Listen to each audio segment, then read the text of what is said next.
باقی باتیں تو ساری ہی مولانا محمد مجاہد صاحب نے اور مولانا مفتی محمد اقبال صاحب نے اور مولانا خورشید صاحب اور حضرات نے فرما دی ہیں.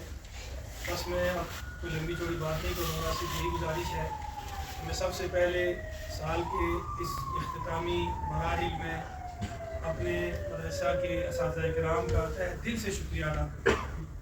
اور یہ اس پر آپ یقین مانیے کہ کئی مرتبہ ایسا ہوا کہ جب میں کوئی تحریر لکھتا ہوں یا کوئی اس طرح کسی جگہ اساتذہ کرام کی تعریف زیادہ کرتا ہوں تو میرے ساتھی اور میرے متعلقین وہ حیران ہو جاتے ہیں اور وہ یہ کہتے ہیں کہ پہلا محتمم دیکھا ہے جو اتنی تعریفیں کرتا ہے. اور میں صرف ان کی نہیں آپ کی بھی تعریفیں کرتا ہوں اور اللہ کے فضل سے میں اس پر دل سے تعریف کرتا ہوں, خوش ہو کے تعریف کرتا ہوں.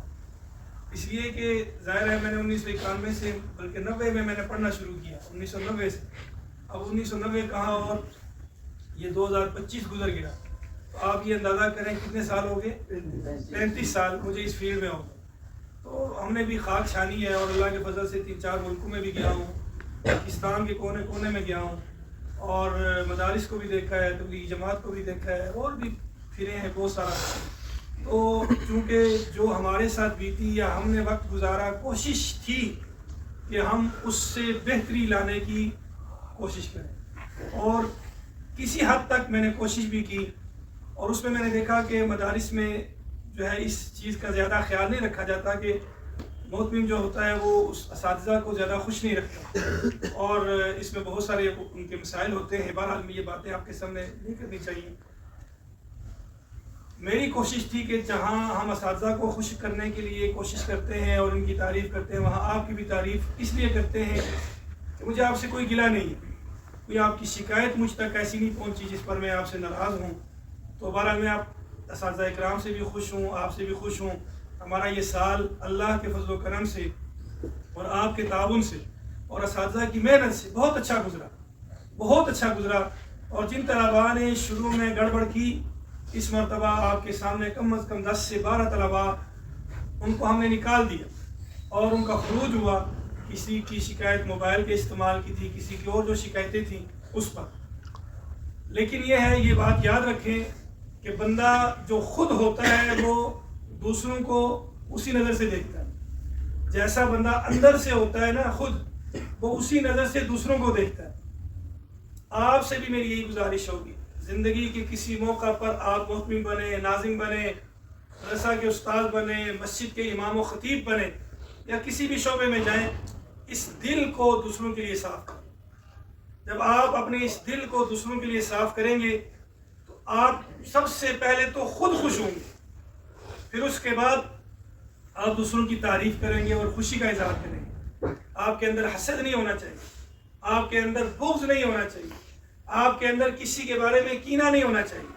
یہ بری خصلتیں ہیں جن کی وجہ سے بندہ ترقی نہیں کر سکتا.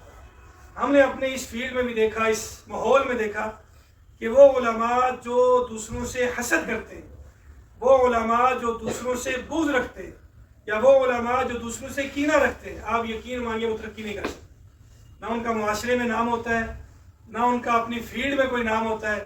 اگر آپ اپنا نام کمانا چاہتے ہیں, اپنے آپ کو خوش رکھنا چاہتے ہیں تو یہ بری خصلتوں سے چھٹکارا پائیں, اپنے دل کو صاف رکھیں, مثبت سوچنے کی کوشش کریں, منفی نہ سوچیں یہ کیا کر رہا ہے وہ کیا کر رہا ہے. نہیں, میں ایک بات پچھلے سالوں میں ایک واقعہ سناتا رہا, آپ کو بعض طلباء نے اس وقت لکھا بھی تھا, وہ ہمارے لیے بہت بڑی نصیحت ہے. میں اپنے رشتہ داروں میں جب بیٹھتا ہوں, اپنے بھتیجوں بھانجوں میں, تو یقین مانیے ان کو پھر سے وہ یاد کراتا ہوں.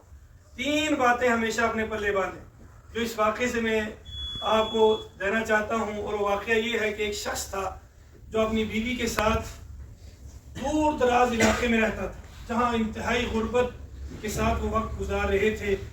کہ ایک دن دونوں میاں بیوی بیٹھے اور انہوں نے مشورہ کیا کہ کیوں نہ ہمیں اس معاملے میں ترقی کرنی چاہیے اور آگے کا سوچنا چاہیے, اور پیسے کمانے کے لیے آپ کو بازار یا شہر یا کسی جگہ پہ جا کر پیسے کمانے چاہیے, جیسے اور لوگ ترقی کر رہے ہیں ہم بھی ترقی کریں. خاوند اور بیوی کا آپس میں اس بات پر مشورہ ہوا اور یہ طے ہوا جی ٹھیک ہے میں جاتا ہوں. خاوند وہاں سے نکلا اور خاوند نے جانے سے پہلے بیوی سے کہا کہ دیکھو میں جا رہا ہوں, میں بھی تم سے وعدہ کرتا ہوں کہ میں کوئی وہاں جا کر شادی نہیں کروں گا، کسی کے ساتھ کوئی غلط کام نہیں کروں گا، اور اپنی عزت اور اپنے ناموس کا خیال رکھوں گا۔ آپ بھی مجھ سے وعدہ کرو کہ آپ پیچھے اس کا خیال رکھو گے۔ دونوں کے درمیان بات طے ہو گئی۔ خاوند وہاں سے نکلا اور ایک شہر میں جا پہنچا۔ وہاں جا کر ایک بیکری کے اندر اس کی ملازمت لگ گئی اور کام کرنے لگ گیا۔ پہلے مہینے جب اس کو سیلری ملی، اس کو تنخواہ ملی، دینے لگا جو مالک تھا تو بیکری کا، اس نے کہا نہیں مجھے تو کوئی ضرورت نہیں ہے، میں نے تو ابھی گھر جانا نہیں ہے، آپ مہربانی کریں یہ تنخواہ اپنے پاس رکھیں، اور جب میں گھر جاؤں گا تو میں آپ سے تنخواہ لے کے چلا جاؤں گا، میری ضروریات جو کھانے پینے کی ہیں وہ ساری آپ پوری کر رہے ہیں تو مجھے پیسوں کی ضرورت نہیں۔ یوں کرتے کرتے 20-22 سال لگ گئے۔ 20-22 سال کے بعد آپ سوچیں کہ 20-22 سال بندہ اپنی بیوی سے دور رہے اور اپنے گھر بار اور اپنے علاقے سے دور رہے تو اس کے اوپر کیا بیتتی ہے۔ تو آخر وہ کہنے لگا اپنے مالک سے کہ اب تو میں نے اتنا سا گزار لیا، اب میں واپس جانا چاہتا ہوں، تو آپ میری ساری جو تنخواہیں ہیں نا اس 20-22 سال کی، وہ ساری میرے حوالے کریں تاکہ میں گھر جاؤں۔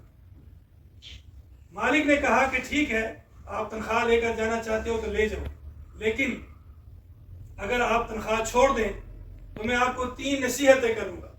وہ 3 نصیحتیں آپ اگر اپنے پلے باندھ لیں گے آپ کی زندگی آسان ہو جائے گی اور محفوظ رہے گی۔ اب آپ بتائیں، فیصلہ کریں کہ آپ نے تنخواہ لینی ہے یا نصیحتیں لینی ہیں۔ ہمارے جیسا کوئی ہوتا تو اس نے یہ تو بھی کہہ رہے نا، جب ہمارے جیسا کوئی ہوتا تو اس نے کہنا تھا یار نصیحت اپنے پاس رکھو، 20-22 سال ہو گئے ایسے نکالو، لیکن اس بندے نے کہا جی میں آپ کو کل بتاؤں گا۔ رات بھر وہ سوچتا رہا، آخر اس نے کہا، سوچا اور اس فیصلے پر پہنچا کہ 20-22 سال میں اس مالک کے ساتھ رہا اور اس نے مجھے کسی قسم کی کوئی تکلیف نہیں دی۔ یہی بات آپ بھی سوچیں، اگر آپ کو یہاں تکلیف ملی ہے تو پھر تو آپ اس پہ انصاف کریں، اور اگر تکلیف نہیں ملی تو آپ بھی اپنے لیے نصیحت پلے باندھ کے جائیں۔ اس نے کہا 20-22 سال میں اس مالک کے ساتھ رہا، اس نے مجھے کوئی تکلیف نہیں دی، اب یہ کون سی ایسی نصیحت ہے جو مجھے دینا چاہتا ہے، تو مجھے پیسے نہ صحیح لیکن نصیحت لینی چاہیے۔ اس کے دل دماغ نے اس کو سوچا اور اس پر اس نے فیصلہ کر لیا۔ صبح وہ مالک کے پاس گیا اور مالک سے جا کے کہا جی مجھے پیسے نہیں چاہیے، مجھے نصیحت کر۔ تو مالک نے کہا سب سے پہلی نصیحت یہ ہے کہ کبھی بھی شارٹ کٹ رستہ اختیار نہیں کرنا، مختصر رستہ اختیار نہیں کرنا۔ دوسرے لفظوں میں شارٹ کٹ رستہ نہ تو مال کمانے کے لیے اختیار کرنا، نہ ہی شہرت پانے کے لیے، نہ ہی عزت پانے کے لیے۔ شارٹ کٹ رستہ اختیار کرو گے تو جان سے جاؤ۔ یہ آپ کو بھی میری نصیحت ہے، آگے جا کر آپ کو اس سے سبق ملے گا کہ شارٹ کٹ رستہ اختیار نہیں کرنا۔ جو بندہ بھی مال کمانے کے لیے، عزت کمانے کے لیے، شہرت کمانے کے لیے، مقام حاصل کرنے کے لیے شارٹ کٹ رستہ اختیار کرتا ہے، اس کو کبھی نہ عزت ملتی ہے، نہ مقام ملتا ہے، نہ شہرت ملتی ہے اور نہ ہی مال ملتا ہے۔ نمبر 1۔ نمبر 2، اس نے کہا نصیحت یہ ہے کہ کبھی بھی کسی کے معاملے میں مداخلت نہیں کرنا۔ کوئی کیا کر رہا ہے، کوئی کیا کر رہا ہے، رشتہ دار کیا کر رہے ہیں، بہن بھائی کیا کر رہے ہیں، عزیز و اقارب کیا کر رہے ہیں، اساتذہ کیا کر رہے ہیں، دوست یار کیا، کسی کے معاملے میں مداخلت نہیں کرو، اپنی زندگی خوشی سے گزارو۔ 2 نصیحتیں۔ تیسری نصیحت اس نے کہا کبھی بھی جذباتی ہو کر فیصلہ نہیں کرنا، اس لیے کہ جذبات میں جو فیصلہ کیا جاتا ہے وہ ہمیشہ نقصان والا ہوتا ہے، اس سے فائدہ نہیں ہوتا، نقصان ہی ہوتا ہے۔ اس نے کہا ٹھیک ہے جی۔ اس کے بعد اس نے بیکری کا کچھ سامان، ظاہر ہے 20-22 سال اس نے گزارے تھے، سامان دیا اور تھیلا بنا کر اس کے حوالے کیا، وہ گھر کی طرف چل پڑا۔ اور گھر کی طرف جاتے ہوئے راستے میں جب ایک جگہ پہنچا، 20-22 سال کے بعد یہاں ہم نے دیکھا، مجھے بھی یہاں 19 سال اور کچھ ماہ ہوئے، 20 سال ہو گئے تقریباً، حضرت کو 21 سال ہو گئے۔ ہم نے دیکھا جب یہاں ہم آئے تھے روات میں کچھ بھی نہیں تھا، ان محلوں میں کچھ نہیں تھا، اس جی ٹی روڈ پر کچھ بھی نہیں تھا، سنگل روڈ تھی، اور یہ سارا کچھ یہ ابھی بنا ہے، ابھی کوئی 8-10 سال کے عرصے میں بنا ہے۔ ہم حیران ہو جاتے ہیں کہ یار یہ کیا، یہ کل تو یہ کچھ نہیں تھا، آج سب کچھ بن گیا۔ 20-22 سال کے بعد تو پھر بہت بڑی چینجنگ اور تبدیلی آ جاتی ہے۔ وہ جب نکلا ایک دوراہے پہ پہنچا، ایک رستے پہ پہنچا، ایک رستہ ادھر کو جا رہا تھا، ایک رستہ ادھر کو جا رہا تھا، تو وہ وہاں کھڑا ہو کر سوچنے لگا کہ میرے گھر کو یہ رستہ جاتا ہے، یہ رستہ جاتا ہے۔ تو ایک راہ گزر سے اس نے پوچھا کہ میں فلاں جگہ جانا چاہتا ہوں، تو ادھر سے جاؤں یا ادھر سے جاؤں؟ اس نے کہا ادھر سے جاؤ گے تو یہ شارٹ کٹ رستہ ہے، جلدی پہنچ جاؤ گے، ادھر سے جاؤ گے یہ لمبا ہے لیکن خیریت سے پہنچ جاؤ گے۔ شارٹ کٹ رستے میں شیر بھی ہیں، چیتے بھی ہیں، جنگل بھی ہے، اور بہت کم لوگ اپنے جو ہے منزل پر پہنچتے ہیں۔ اگر آپ لمبے سفر سے جاؤ گے کم از کم خیریت سے پہنچ جاؤ گے. اس نے کہا اتنے عرصے بعد جا رہا ہوں, ادھر سے جاتا ہوں. 2 قدم اٹھائے تو اس کو وہ نصیحت یاد آ گئی. اس کی مالک کی نصیحت یاد آ گئی کہ شارٹ کا رستہ اختیار نہیں. پہلی نصیحت آپ کو بھی کر رہا ہوں, اپنے پلے باندھ لو, اس کو لکھ لو, ساری زندگی اس پر عمل کرو گے کبھی پریشانی نہیں ہوگی. کہا کہ مالک نے نصیحت کی تھی شارٹ کا رستہ اختیار نہیں کرنا, لہذا ادھر سے نہیں جاتا ہوں, ادھر سے جاتا ہوں. لمبے سفر پر چل پڑا, راستے میں رات ہوئی, ایک جگہ قیام کیا, وہاں پہ رات کو جو ہے ٹھہرنے کی کوئی جگہ نہیں تھی. دیکھا ایک جگہ پہ اسے ایک کمرہ نظر آیا, وہاں پہ گیا, وہاں ایک بندہ بیٹھا ہوا تھا. اس سے کہا میں رات یہاں گزارنا چاہتا ہوں. اس نے کہا ٹھیک ہے رہے, آپ مسافر ہیں, کوئی بات نہیں. رات جب ہوئی, رات تک آپس میں گپ شپ لگاتے رہے. جب وہ جدا ہونے لگے اس بندے نے کہا اب صبح ملاقات ہوگی, میں اپنے گھر جا رہا ہوں, رات آرام سے یہاں رہیں. وہ چلا گیا. یہ بندہ سویا ہوا تھا, رات کے کسی پہر دروازے پر زور سے دستک ہوئی تو یہ اٹھ کر دروازہ کھولنے لگا تو اچانک دوسری نصیحت اس کے ذہن میں مالک کی آ گئی. وہ کیا تھی کہ کسی کے معاملے میں مداخلت, بولو بھائی, کسی کے معاملے میں مداخلت نہیں کرنی, اپنی زندگی گزارنی ہے. اس نے کہا میں تو مسافر, یہ گھر کسی کا, یہ مکان, یہ کمرہ کسی کا, میں کیوں اٹھ کر دیکھوں کہ باہر کون ہے. تو اس نے اپنے دل پر قابو کیا اور اس نے مداخلت نہیں کی اور سو گیا. صبح ہوئی, وہ مالک آیا, مالک سے گپ شپ ہوئی تو مالک نے جو جس کے کمرے میں ٹھہرا ہوا تھا اس نے کہا یار آپ نے بہت اچھا کیا, آپ اس رستے پر نہیں گئے, اگر اس رستے پر جاتے تو آپ جو ہے وہ شیر چیتے کھا جاتے اور آپ خیریت سے گھر نہ پہنچتے. تو اس نے شکر ادا کیا. اس نے کہا یار شکر ہے کہ میں اس راستے پر نہیں گیا, اگر میں مالک سے یہ نصیحت حاصل نہ کرتا تو مجھے وہ مال بھی دے دیتا, میں اس راستے پر چل پڑتا, راستے میں شیر چیتے کھا جاتے, نہ مال گھر میں پہنچتا نہ میں پہنچتا, تو مال لینے کا فائدہ کیا ہوا. یہ تو اچھا ہوا میں نے نصیحت حاصل کی.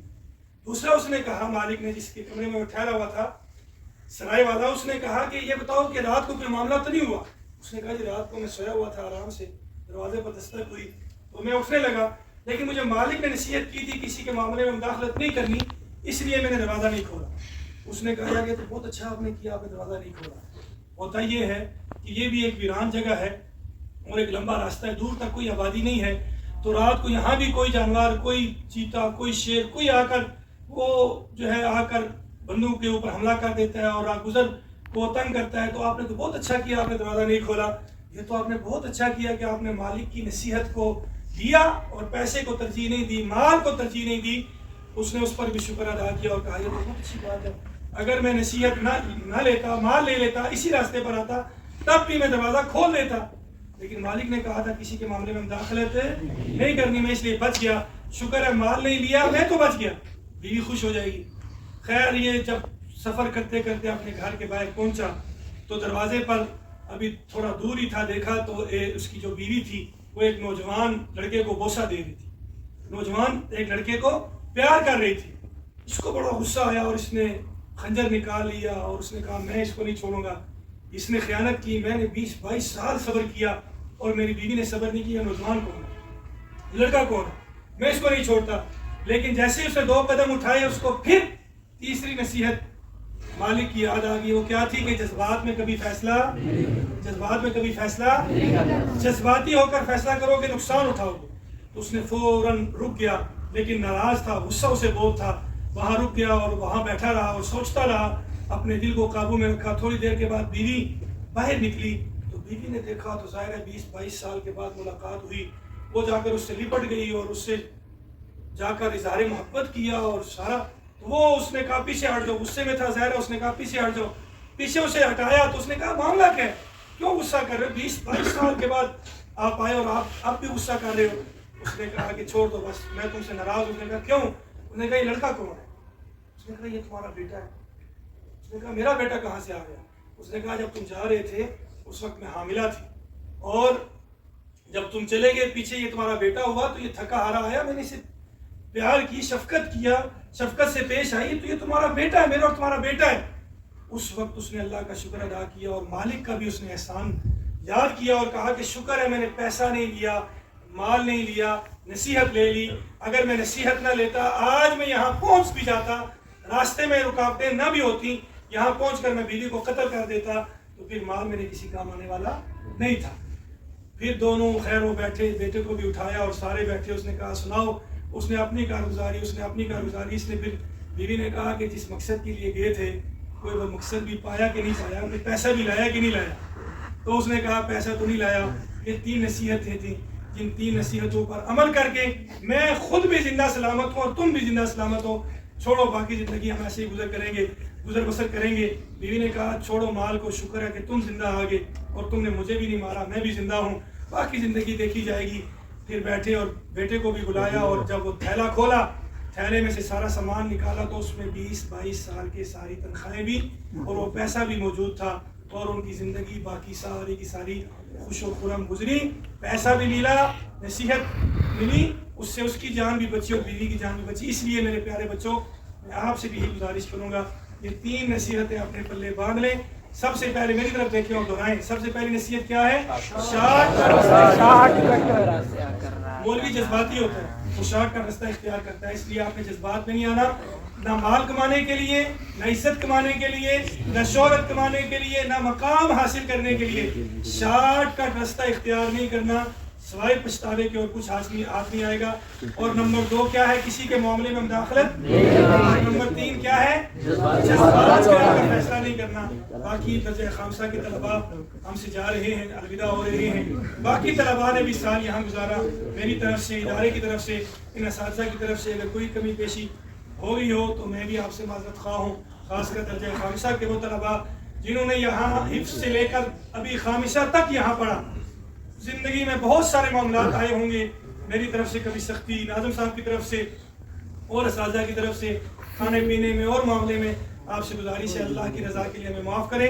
وہی نصیحت جو مولانا مجاہد صاحب نے کی ہے, اگر آپ کامیاب ہونا چاہتے ہیں, اور میں آپ کو اپنی مثال دیتا ہوں, ان اساتذہ کے ساتھ یہی بیتی ہوگی کہ آج مجھے جو اللہ نے مقام دیا, تو یہ جو میں آپ کے سامنے بیٹھ کر چند باتیں کہہ رہا ہوں, یہ واللہ العظیم یہ صرف اور صرف میرے والدین اور میرے اساتذہ کی دعاؤں اور ان کے ساتھ تعلق کی وجہ سے مجھے حاصل ہوئی. سن رہے ہو بیٹا؟ میں آپ سے دل کی بات کر رہا ہوں کہ واللہ مجھے جو کچھ بھی ملا یہ صرف اور صرف اساتذہ کی دعاؤں, تعلق اور والدین کی دعاؤں سے ملا ہے. میرے پاس اپنا کچھ بھی نہیں ہے, لیکن آج اللہ نے توفیق دی. آپ اگر چاہتے ہیں کہ آپ کا مستقبل اچھا ہو اور آپ اچھے انداز سے دین کی خدمت کر سکیں, اس کا بہترین حل یہی ہے, اپنے والدین کی بھی عزت و احترام, ادب و احترام کا خیال رکھیں, اور ان اساتذہ کا بھی ادب و احترام ہمیشہ کے لیے دل سے کریں, اور اپنا تعلق ان اساتذہ اکرام کے ساتھ جوڑے رکھیں. میں نے پچھلی دفعہ بھی یہی عرض کیا تھا, ضروری نہیں آپ ہر ایک استاد سے رابطہ رکھیں, نہ بندہ رکھ سکتا ہے, لیکن ان کے لیے دعائیں کی جائیں. اور جس استاد سے آپ کے قلبی رجحان ہے, قلبی تعلق بنتا ہے اور آپ کا دل مانتا ہے کہ اس استاد سے تعلق رکھنا چاہیے, 1-2-4 استادوں سے ضرور ایسا تعلق رکھیں, ان سے رہنمائی لے کر زندگی گزاریں. درجہ خامسہ کی طلباء سے گزارش ہوگی, آگے جو درجات آپ پڑھنا چاہتے ہیں اور جہاں پڑھنا چاہتے ہیں, کم از کم اساتذہ سے ضرور مشورہ کریں. ہم آپ کو نہیں کہیں گے آپ فلاں جگہ چلے جائیں فلاں, لیکن آپ دعاؤں میں شامل ہو جائیں گے. اس لیے بتا کر مشورے سے آپ چلیں, انشاءاللہ آپ کے لیے آنے والی ساری زندگی آسان ہوگی. اللہ تعالیٰ مجھے اور آپ کو اس پر عمل کی توفیق عطا فرمائے. ایک مرتبہ پھر تمام اساتذہ اکرام آپ کا شکر گزار ہوں کہ آپ نے یہ سال مجھے برداشت کیا. اللہ آپ کا بھی اور میرا بھی حامی و ناصر ہو. آپ تمام طلباء کے لیے میں نے کھانے کا انتظام کیا ہے, گنجائش نہ ہونے کے باوجود الحمدللہ میں نے کوشش کی کہ تمام طلباء اور اساتذہ مل بیٹھ کر کھانا کھائیں. یہ بھی ایک یادگار ہے, تو اس لیے تمام طلباء اب اوپر ہو جائیں گے اور وہاں بیٹھ کر انشاءاللہ کھانا کھائیں گے. اس سے پہلے مولانا ناصر صاحب سے میں گزارش کروں گا